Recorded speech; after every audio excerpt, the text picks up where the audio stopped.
time has passed, but over that period of time, there have been some absolutely amazing and talented individuals who have been the recipient of that award. And there's also been just a tremendous number of people who have been nominated for that award as well.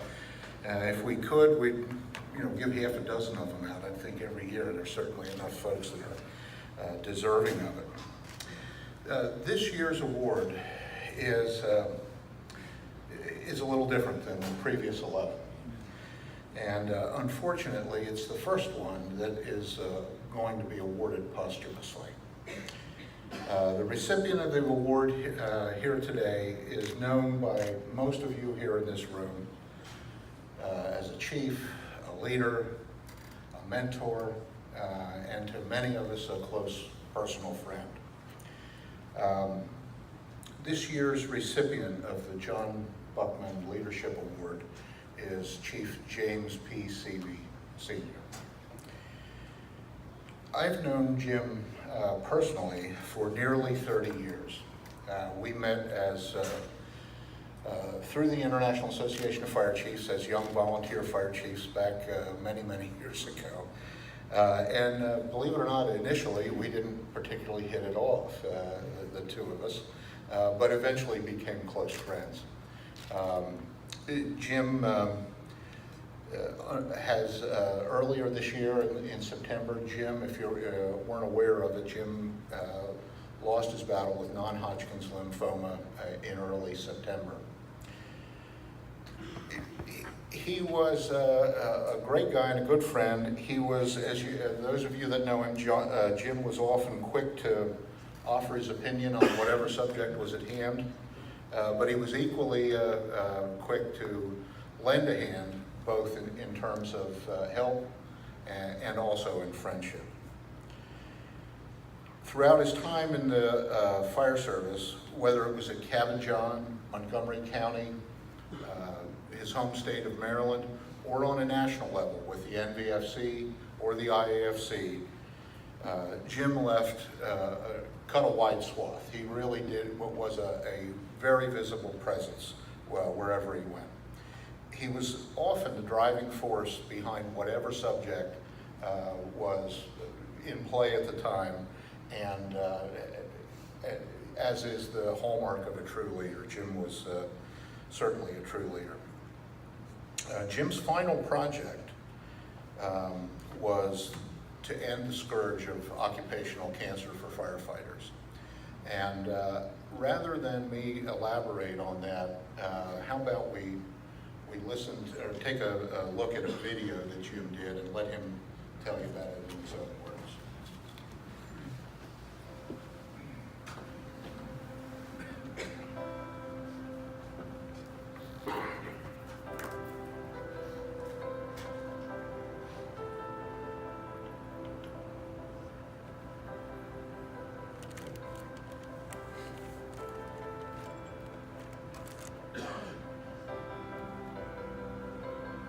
I was at work in Washington, D.C. at the time. I was a captain assigned to the safety office at Engine 4 as a platoon safety officer. Washington, D.C. has one safety officer per shift for the whole city.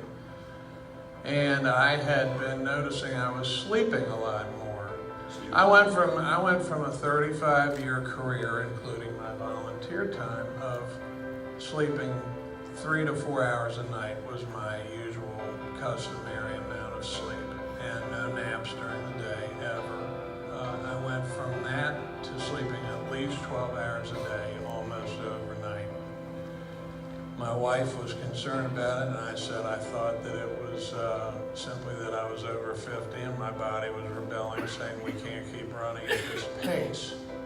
Then my son got worried enough, he sent me for a full physical with my regular primary care. I had a full physical, blood work, everything came back normal, I was fine. Went another month, my lymph glands started popping on my neck, both front and rear. And my son begged me to go back to our doctor. I went back and he said, I'm going to send you for a biopsy. I went for a biopsy, and the surgeon that did it said, you know, I think this is an overabundance of caution. You really, on your ultrasound, your lymph glands don't look that remarkable. But better safe than sorry. We'll do a fine needle biopsy, and I really wouldn't get that worried about it. I think we're going to be okay. 5 days later at work, as I said, I was on duty and working on reports. It had been a horrific day, and my wife called me and said, call the doctor immediately, or call the doctor, he wants to talk to you about your biopsy. I said, okay, I'll talk to him in the morning. And she said, no, he's waiting for your call now at his office. It was 9:30 at night. And I hung up the phone. She said, you can call me the minute you get off the phone with him. I said, this is rather strange. What doctor calls you at 9:30 at night? Called him, he said, hey Chief, how you doing? And I said, I'm not having a very good day. He said, well, I'm not gonna make it much better. And I said, what's up? He said, I hate to tell you this, but you have malignant lymphoma. You have low-grade stage 3 non-Hodgkin's. And with that, I had to go to my dorm room to get my thoughts collected before I called my wife, but that changed my life forever. And you can't take it back. You can't turn it back.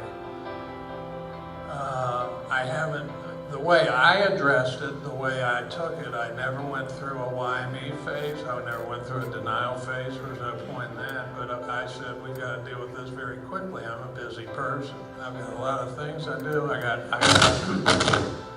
committees I'm on, organizations that I deal with. I don't have time for this. So I told the oncologist they sent me to that, and he said, I think you better take a look at what you have. And I said, that's nice, let's get going. I don't have time, I really don't have time for this. And I never missed a day at work with DC. I slowed down a little in my volunteer capacity as chief at Cabin John Park in Montgomery County, Maryland. But overall, what haunted me throughout this and continues to haunt me is the exhaustion. So I think my message to my colleagues, both career and volunteer, or paid and volunteer, is this. When your body changes dramatically in any regard, hunger, weight, sleep, something is wrong and it's telling you something, and you've got to go get it checked out. And don't stop with the traditional physical, because it is possible. Because I went to have that explained to me. How did I have a physical that came back perfectly normal? And there were a couple tests that weren't in the blood work test that would have revealed it, but they're not part of a standard physical. And one of the things we're here to work on is making sure that occupational fire clinics, or doctors who deal in physicals for volunteers, screen both before you come on the job for those cancers and then all throughout your career. Because it is possible nowadays to find out if somebody is developing a cancer that's going to take a long time to affect their being, but they may not be suited for the fire service, and we need to look at that.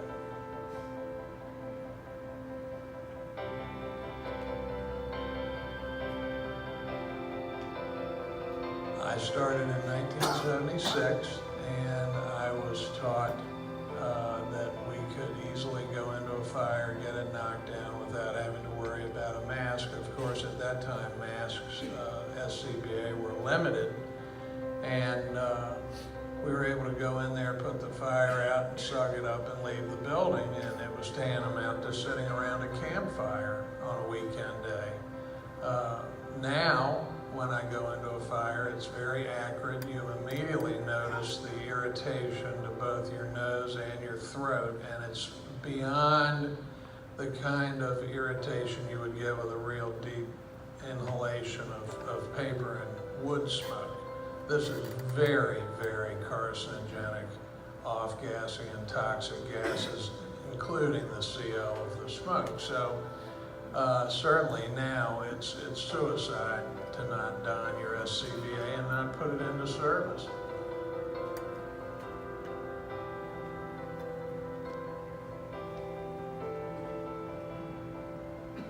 I think the day I realized the extent to which we are fighting a tanker fire inside a home was the day when we lost Kyle Wilson in Prince William County. And when that day happen when you looked at the tape of that fire.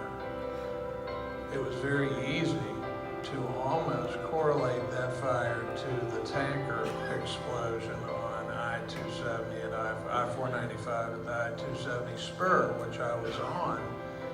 And the smoke was exactly the same. The off gas was exactly the same. And that was a stark gut check for me that, my God, we're now fighting a gasoline tanker inside a home.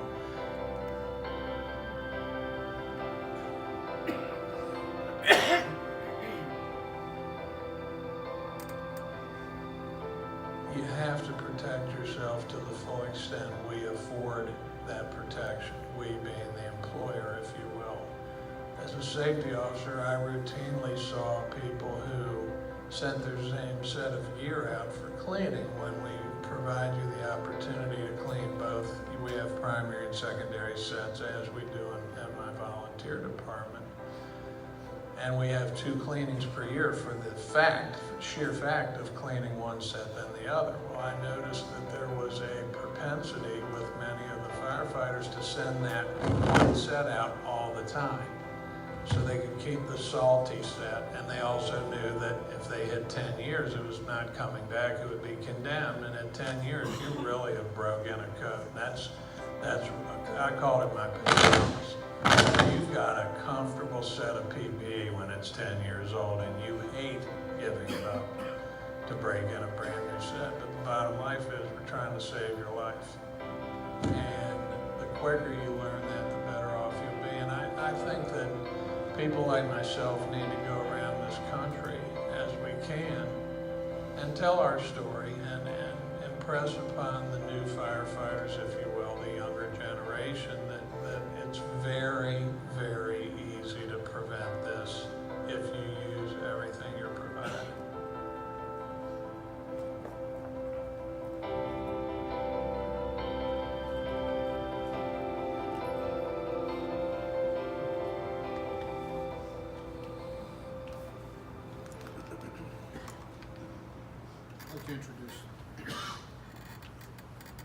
I'd like to introduce Kevin Quinn from the National Volunteer Fire Council to say a few words. Thank you, Jeff. I'm just curious, how many of you knew Jimmy personally? Jimmy, I had Brian McQueen and Jimmy Seavey on my board of directors for the MVFC, and I call them my cancer dudes, because they were the experts, they were the survivors.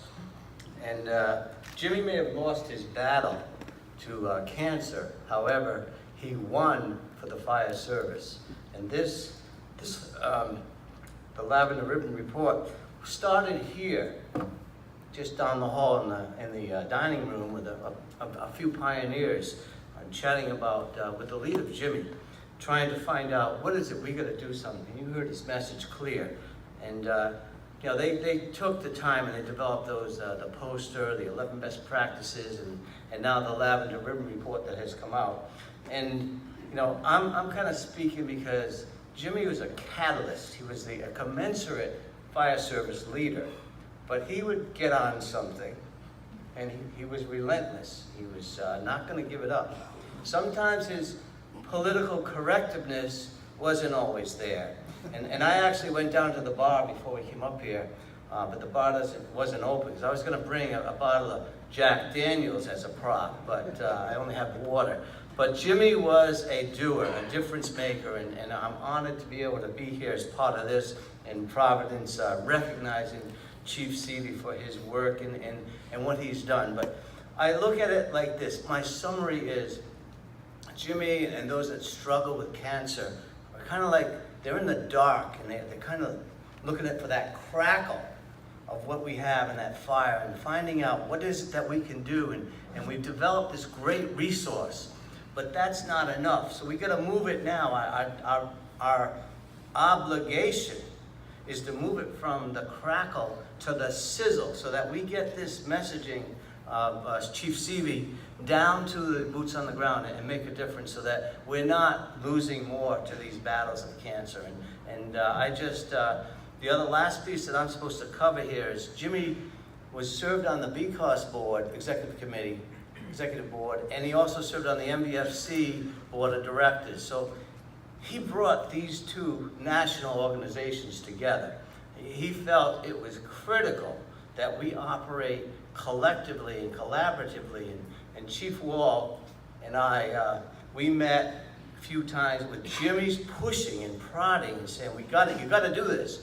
And now we have the executive committees of both the MVFC and the BCOS I Chiefs working together collaboratively on, and now this is just one of those projects. But more importantly, it's what we do for the fire service, and we represent the voice of the volunteers in the BCOS section, 70% of American firefighters. So we have our work to do, and we have Jimmy Seavey to thank, so thank you.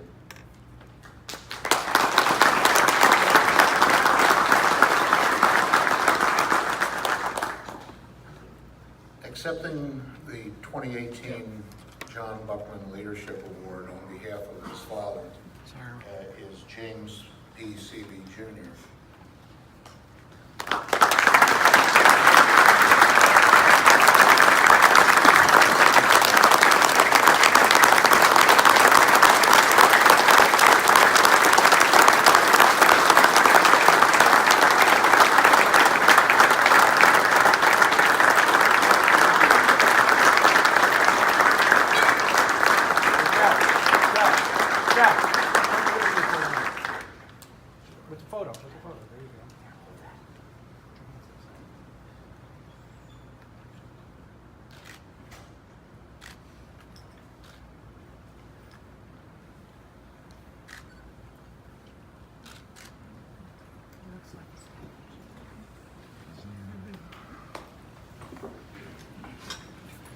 Well, good morning, brothers and sisters. They really don't make it easy following him. I'm still trying to understand where he got that southern draw. He grew up on Westmoreland Circle in Washington, D.C. Perplexes me every time. It is difficult to explain how humbling and bittersweet of an experience it has been for the Seavey family since we received initial notification that Dad would be posthumously receiving the John M. Buckman III Award. Roughly 5 years ago, I sat in this very room as a captain from the Rockville Volunteer Fire Department and a private from the District of Columbia Fire Department, respectively, volunteer and career. I sat in this room with two of my best friends, Robert James and Sandra Cohen. We were berated by my father incessantly and nagged about coming to symposium. In reflection, we never appropriately grasped why it annoyed Dad that we would never make the trip. He spending 4 days in paradise within proximity to a beach, truthfully, shouldn't have been that hard of a sell. But Sandra unfortunately met his untimely passing on December 8th of last year and was recognized as a line-of-duty death, and his name was placed in Emmitsburg just 1 month ago.